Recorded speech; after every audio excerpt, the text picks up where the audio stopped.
Guys, I have a very dark secret that I want to tell you guys, and I'm not sure you might forgive me for this forever. So as you know, I'm quite famous on the YouTube platform, but here's my confession. At least 500 to 700 of these subscribers are not real at all. They are not real subscribers, or people who sub to me because they think I'm worth watching. They are people that I bribed in the YouTube comment section long ago in 2018 to subscribe to my channel, with the catch being I subscribed to them. This reign of mine would last 2 whole years. And from 2018 to 2020, my subscriber count would begin at 80 and explode to 730 by the end of my campaign. So it's safe to say that most of the people that watched my content in those 2 years were only watching me out of obligation. It was shady, and I never realized just how bad this was for any sort of channel growth until it was too late.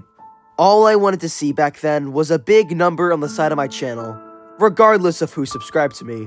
This is the story of Sub2Subbing, one of the longest ongoing YouTube scandals to ever happen on the site.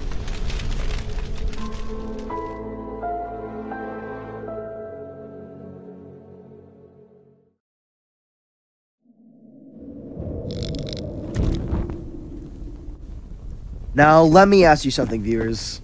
Do you know what it's like to spend 2 years of your precious, sacred youth devoted to nothing but Sub2Subbing? I wouldn't be going outside hanging out with my friends, and avoided touching grass while never living life to the fullest back then.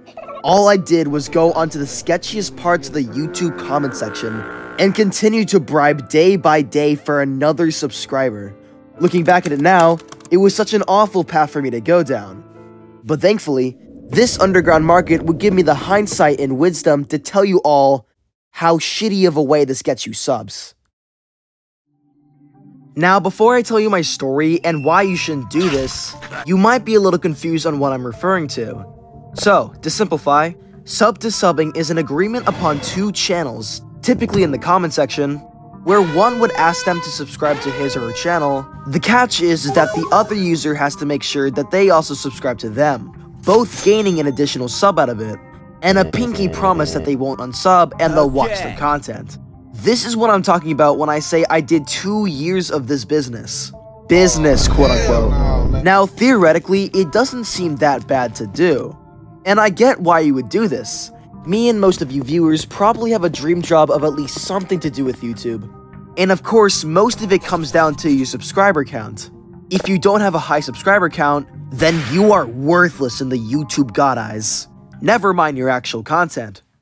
Enter Sub2Subbing. No longer do you have to actually earn yourself a decent audience. And yes, this is what I thought way back then. And the way I'd find these comments was, funnily enough, on the first ever YouTube video ever created, me at the zoo. You see, the video itself might be pretty mundane for the most part, but for some reason, if you go to the comment section and click newest first, well, let's just say it's the same comment section as Mr. Beast's, because it is about as cancer as a YouTube comment section will ever get, and I was a part of it. Now, because of today's YouTube policies, the comments are actually a lot better now compared to 2018's. And this is the video I'd use to get myself 600 subscribers. But as you'll soon learn, this is an awful practice and doesn't work at all. And here's why you should never dip your toes into the underground market of Sub2Subbing. Okay, so you made a new YouTube channel and you're trying to Sub2Sub to get subscribers fast. Here's the first reason why you shouldn't do it. The harsh reality of most interactions with Sub2Sub is that the promises aren't usually met. The reality is that once you subscribe to the second user, the other guy will either not subscribe to you at all, fooling you into subbing them with no subs back, or subscribe to you, but then quietly unsubscribe shortly after in the hopes you didn't notice. And I unfortunately still have to deal with the consequences of this today. I was never one of those people who would unsub to someone a few days later, even if I never watched their videos. I was always loyal to the user, and I keep my promise to subscribe to them for as long as the site was running. Unfortunately, I was too naive to realize that most people didn't treat you the same. As a result, my personal subscriptions are just filled to the brim with accounts that have under 100 subs. I've tried my best to clean it out over the months, getting rid of 150 accounts in the process. But as you can imagine, 2 years of sub-to-subbing means a lot of people that you have to sub to. Would you like to know why my subscriptions are not public for you to see? Well, this is why. Because most of them are just random channels that I only subscribe to because of the market. I will clean them all out eventually, and I'll gladly show you who I'm subscribed to, but it is going to take a long sitting to do that, and I'm just not ready for it yet. So yeah, the entire point of sub-to-subbing might not even work half the time. It's more like fooling the other viewer into subscribing you with you not doing anything, and sitting back as you gain another subscriber for your 50 total sub account. In fact, I actually want to show you how embarrassing this was for me. Let's take a look at the analytics for my channel from 2018 to 2020. As I've stated, sub-to-subbing roughly got me from 80 subs to 730. That's a 700 plus in subscribers. Fairly nice. But would you like to know how many people unsubbed for me during my reign? More than 1,000! More than half of the people that subbed to me would unsub to me shortly after. I lost more than I gained. Looking at it retrospectively, I'm glad they're not subscribed. In fact, I don't even think the 500 to 700 subscribers are still with me anymore. They've probably unsubbed to me long ago since 2020. It just makes me feel bitter for my 11-year-old self. To this day, I'm still subbed to people who told me to sub to them long ago. And yet, they never kept their promise for more than a day at best. Like I said though, I think it is good in the long run that most of them are gone now. I certainly wouldn't want 2,000 of the 200,000 subscribers be pretty much nothing but bots. But it just shows you that the entire purpose and rules of sub-to-sub might not even be guaranteed if you take this path to YouTube success.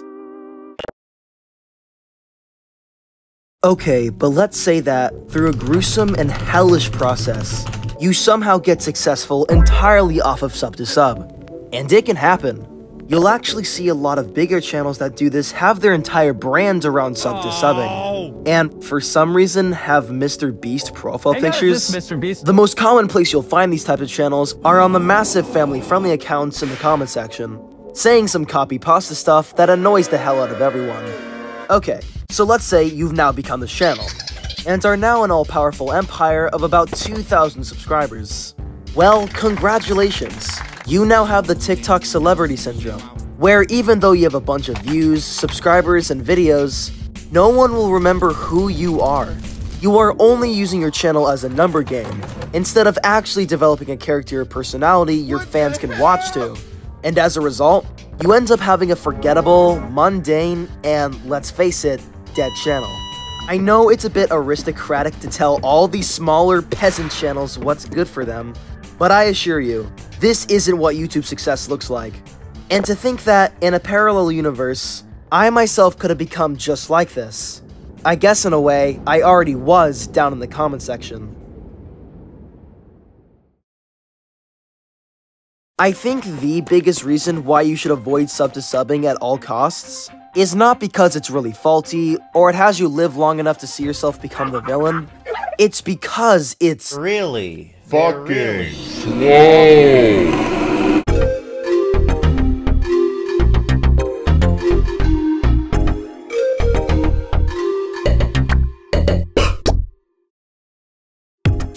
You are better off as a user just making your own videos and waiting for the subs to come to you than trying to beg for some. It took me 2 years. That's right, let me get it in your head. 2 years to just get 700 of these users to subscribe to me. 2,000 if they kept their promise. It is such a time-consuming and monotonous way of getting subscribers. You are shooting yourself in the foot of the potential you have on the site. Sub-to-subbing constrains you and pauses your success because you end up only spending time bribing people and not actually making videos that people want to see. How many, I ask? How many of these people could have actually been, in an alternative universe, genuine YouTube icons and celebrities with fans who will remember them until they die? How much of that potential was lost because they were simply too lazy and impatient to make decent videos? I look at these channels nowadays, mooching off of me at the zoo or Mr. Beast comment sections trying to get a quick sub, and I just see 11-year-old me in there. Someone who was only having the illusion of success down there, not realizing that I was wasting my life talking to these people. hour by hour, day by day, week by week, year by year. To conclude, Sub2Sub is a slow, monotonous, sketchy, unreliable, and inconsistent method of getting subscribers on this platform. It is extremely sad to know that I spent a good 2 years doing this stuff, not realizing that if I just made actual content, people might have actually subscribed. And it's weird going down this comment section again, seeing more people Sub2Sub, and I just look at them knowing what I've been through, and can't help but feel bad. So yeah, don't go down this path. Just make good videos if you want subscribers. And if the subscribers you desire aren't coming in, just be patient. It took me 5 years to get here, and I pretty much halted my progress for another 2 just to Sub2Sub. It genuinely halts you from not only being a YouTuber, but a human being. So don't do it. Hey, so sorry if you guys are a bit confused with the past 3 videos that I've been making, considering that they're not my usual game reviews. Don't worry though, I haven't dropped review videos at all. I just want to get a few different type of videos out that have been in my mind before I go back to my regular content. But yeah, you probably know the drill by now. I'm not gonna be uploading every single week anymore. I have a few more video ideas that I want to do for the future, but once that's done with, you'll be getting some more game reviews. And yeah, that's about all I have to say. Thank you for watching, and I'll see you sometime in the future. Goodbye.